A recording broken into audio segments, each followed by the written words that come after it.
हमें तो जितनी मर्जी को फूक आगे चढ़ाए, तो हमने तो कभी फूक नहीं ली। खान साहब के दौर में मुझे मजहबी उमूर की वजारत आफरी, मैंने कहा जनाब मुझे पता है। अच्छा, ये एस्टेब्लिशमेंट का एक मैं आपको मसला बता दूं, एक उनके बारे में यूनिवर्सल ट्रुथ। लोग कहते हैं इंजीनियर साहब बहुत बोलते हैं, इनको कुछ क्यों नहीं कहते। मेरे ऊपर भी कई FIRs हैं भाई।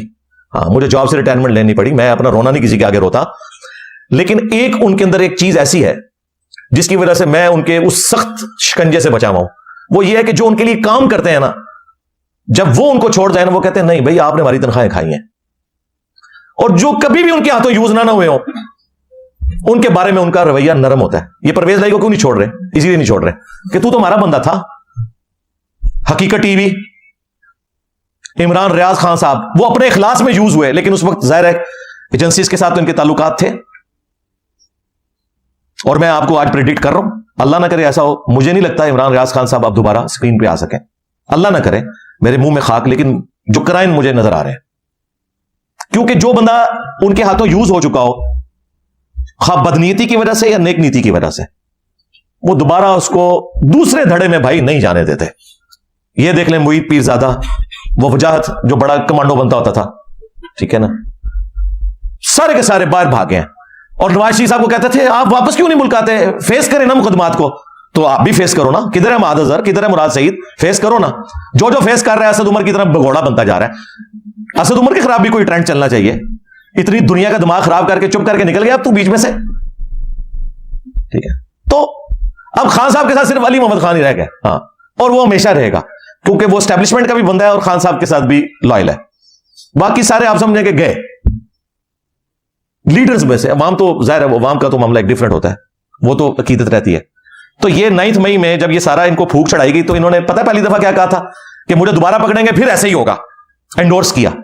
और फिर गिरफ्तारी से पहले जो कुछ इन्होंने पुलिस के ऊपर, वो सारा कुछ उस वक्त हो रहा था, गिरफ्तारी नहीं दे रहे थे। तो मैंने उस वक्त भी कहा था, वो काबे की छत वाला जो मेरा बयान है उसी में मैंने कहा था खान साहब आपको जेल जाना चाहिए। वो अब काट के अपलोड कर रहे हैं, और वो काबे की छत वाला उस वक्त अपलोड किया था, बयान पुराना ही है, वो फरवरी 2023 का बयान है। वो कह रहे जी इंजीनियर साहब बदल गए। सरकार बदला मैं नहीं हूं, बदला खान है, बल्कि बदला भी नहीं है, अब समझदार हो गया 70 साल की उम्र में बाबा होके। देखो मजहबी बाबियां भी असी समझाने आते, सियासी बाबियां भी असी समझाने, अल्लाह दे फजल।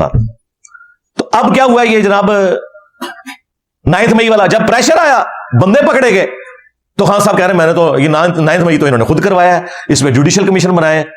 अब उन्होंने अपना बयान ही बदल लिया, कहते हैं बिल्कुल मुजरिमीन को सजा दें, ये करें। हालांकि पहले मजे ले रहे थे इसके, जब इसकी हिट फील की तो अपना पॉइंट ऑफ व्यू बदल लिया। और मैंने 9 मई की रात ही 3 बड़ों को मुखातिब करके आर्मी चीफ को, चीफ जस्टिस को, प्राइम मिनिस्टर को कहा था कि जो बच्चे जज्बाती होकर कोई मोर चोरी करके ले गए, यार मोर चोरी करके क्या हो गया मसला, ठीक है। यहां तो पापा जॉन्स बना लिए लोगों ने पैसा चोरी करके, ठीक है। वो तो याशी करते फिर रहे हैं और वो हमें दर्श दे रहे हैं उबुल वतनी के, ठीक है। लोगों ने अपने अरबों डॉलर्स दूसरे मुल्कों में शिफ्ट कर दिए हुए, भाग गए हैं। तो मोर चोरी वाले का क्या काम है कि वो अंदर रहे। तो मैंने उस रात भी कहा था, उसके बाद अरशद शरीफ जब शहीद हुए उस वक्त भी मैंने वीडियो रिकॉर्ड करवाई। उसके बाद कई वीडियोस में मैंने कहा कि अगर आप उस वक्त की एस्टेब्लिशमेंट को सजा नहीं दे सकते तो यार इन बच्चों को छोड़ दो, क्योंकि ये उनके कहने पे यूज हुए हैं। तो मैं तो पहले दिन से ही बात कर रहा हूं, और ये तो वो है जो मैं वीडियो में कर रहा हूं। वीडियो से हट के मेरी जिधर जिधर भी आवाज जाती है, चाहे पुलिस के बड़े हों, जुडिशरी के बड़े हों, फौज के बड़े हों, पर्सनली भी जब मुझसे मिलते हैं मैं उन्हें रिक्वेस्ट करता हूं यार छोड़ दें, बच्चे हैं यार, कम से कम शनाख्त परेड करवाएं। जो लोग जियो फेंसिंग में आगे गलती से, जो इसमें इन्वॉल्व भी नहीं थे, सिर्फ वहां थे, उनके तो कम से कम शनाख्त परेड करवा के उनको तो छोड़ें, वो बेचारे वकीलों की फीसें नहीं दे सकते। तो मैं हमेशा से ये बात करता आ रहा था, आज भी कर रहा हूं, मुझे कोई आर नहीं इसके ऊपर, क्योंकि मैं कोई सिस्टम का बेनिफिशियरी तो नहीं हूं। ये तो नहीं है कि मैं मतलब इस सिस्टम से कुछ हासिल कर चुका हूं। हम तो हमेशा से ये कहते हैं कि जिस तरह हम कुरान और सुन्नत को फाइनल अथॉरिटी मानते हैं, इसी तरीके से हम पाकिस्तानी होने की हैसियत से आइन को फाइनल अथॉरिटी मानते हैं। अगर आइन में कोई जुडिशरी या एस्टेब्लिशमेंट का रोल लिखा हुआ है ना कि वो लुच फराई करेंगे पॉलिटिक्स में, तो हम आपको कोई टॉन्ट भी नहीं करेंगे, लेकिन आइन में ऐसी कोई चीज नहीं है। काकूल एकेडमी का भी जो हलफ है ना 1.5 लाइन का, उसमें लिखा है कि मैं पॉलिटिक्स में कभी भी हिस्सा नहीं लूंगा। फिर भी ये डिक्टेटर्स बन के आ जाते हैं और जुडिशरी इनकी गुलाम बनते हुए इन्हें एंडोर्स करती है। आज तक जितने मार्शल लॉ है ना जुडिशरी ने एंडोर्स किए हैं, सदर यूब से लेके तो मुशर्रफ तक, तो ये आलाकार बनती है जुडिशरी इनकी। हम तो हमेशा से रोना रो रहे हैं इसका। अब मेरी पुरानी वीडियोस भी 10 साल पुरानी वीडियोस भी निकाल के देख लें। बीच में लोगों को शायद हो गया कि मैं खान को सपोर्ट करता था मजहबी इल्जामात के एतबार से, वो किसी काफिर पे भी कोई मजहब की तौहीन का इल्जाम लगा ना, मैं उसकी सपोर्ट में भी खड़ा हूंगा। कितने दूसरे फिरकों वाले, हनीफ कुरैशी साहब पे इल्जाम लगा, मैं उनके हक में खड़ा हुआ। मुफ्ती तारिक मसूद साहब के ऊपर हजरत अली की गुस्ताखी का इल्जाम लगा, मैं उनके हक में खड़ा हुआ, तो मैं खड़ा हूंगा। उसकी वजह से मुझे कोई ना समझे कि मैं बरेलवी या देवबंदी फिरके को दुरुस्त समझता हूं। मेरा मसला यह कि मैं ट्रुथ लवर हूं, सीधी सी बात है। तो ये 10 मिसालें मैंने दे दी। बाकी 9 मई वाला जो इशू है उसमें मिस हैंडलिंग हुई है, और वो फौज ने तो भाई डिक्लेयर कर दिया अपना 9/11, सीधी सी बात है, और उस पर है उनकी जीरो टॉलरेंस। ठीक है, बात भी सुनने के लिए तैयार नहीं हो रहे।